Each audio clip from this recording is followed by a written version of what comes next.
So next we'll install our tuners. So the tuners are fairly simple as well. The tuner itself goes from the back of the headstock.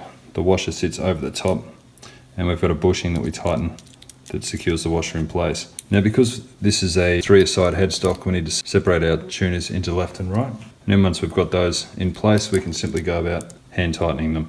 So the screw attachment is what keeps the tuner secured to the back of the headstock. So just make sure that's pointing down. You may also need to clear out tuning peg holes, especially if you've got some finish that's ended up down there. I'm just thumb tightening these for now.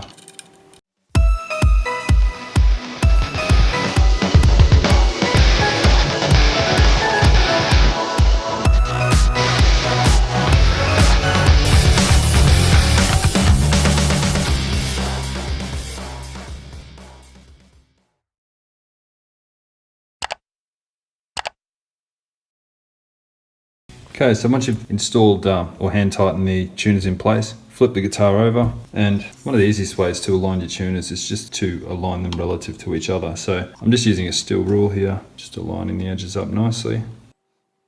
Once that's in place, I'm just going to mark the location of those holes.